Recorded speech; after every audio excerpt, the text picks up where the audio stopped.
L'ancien PDG de Renault était pourtant assigné à résidence dans l'attente de son procès, pour lequel aucune date n'est arrêtée. Nouveau rebondissement dans l'affaire Carlos Ghosn. Selon une information de L'Orient le Jour, confirmée par les Échos et Europe 1, l'ancien PDG de Renault a quitté le Japon pour rejoindre Beyrouth, la capitale du Liban, où il a passé une partie de son enfance. Les circonstances de ce voyage ne sont pas claires pour l'instant. Il n'est pas précisé si les autorités japonaises l'ont autorisé, alors que l'homme d'affaires était assigné à résidence à Tokyo depuis le 25 avril et sa deuxième libération d'une prison de la capitale japonaise. Une assignation qu'il aurait violée en décidant de partir au Liban, où il est arrivé à bord d'un jet privé en provenance de Turquie, précise Europe 1. Joint par la radio, l'entourage de Carlos Ghosn a expliqué qu'il ne souhaitait pas se soustraire à la justice japonaise.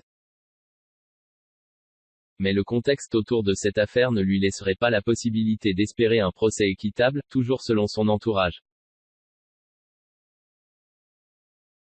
Des explications qui sèment le doute autour de voyage, alors qu'une de ses proches assure au Wall Street Journal que l'ancien homme fort de Renault est fatigué d'être un otage politico-industriel.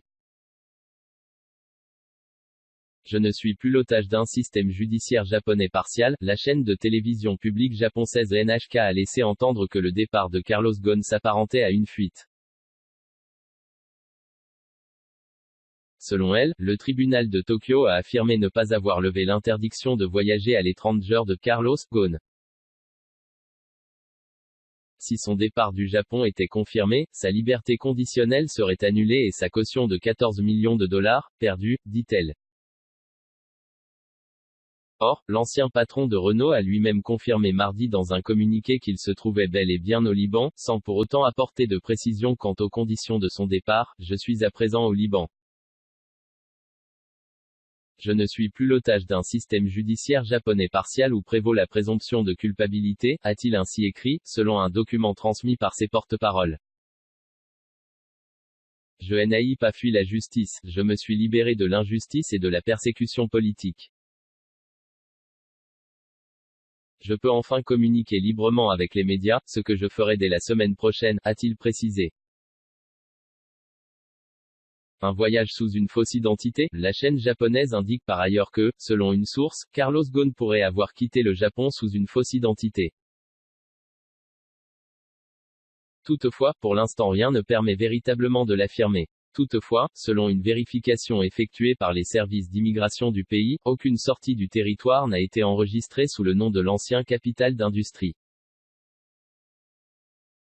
Les avocats de l'homme d'affaires interrogés par NHK disent n'être au courant de rien. Son avocat principal, Junichiro Hironaka, a déclaré être abasourdi par l'annonce de son envol et indique n'avoir eu aucun contact avec Carlos Ghosn depuis son départ. Selon lui, l'ensemble des passeports de l'ancien patron de Renault se trouve en la possession de son équipe, qui n'aurait jamais pris la décision de les lui restituer. Du côté des procureurs en charge de l'enquête et du ministère japonais de la Justice, on cherche à confirmer l'information selon laquelle l'homme d'affaires aurait voyagé sous une fausse identité. L'histoire d'un complot, selon Ghosn, arrêté en novembre 2018 à son arrivée à l'aéroport de Tokyo, l'homme d'affaires franco-brésilo-libanais est sous le coup de 4 chefs d'accusation et a été inculpé pour abus de confiance aggravé notamment. Il clame son innocence depuis le début dans cette affaire et a dénoncé ses conditions de détention. Carlos Ghosn s'est exprimé une seule fois publiquement depuis le début de ce scandale, c'était en avril dernier, dans une vidéo diffusée par ses avocats dans laquelle il évoquait une histoire de complot, de conspiration, de trahison. Il devait donner une conférence de presse en juin, mais celle-ci avait finalement été annulée en raison d'une forte opposition de ses filles, avaient fait savoir ses avocats.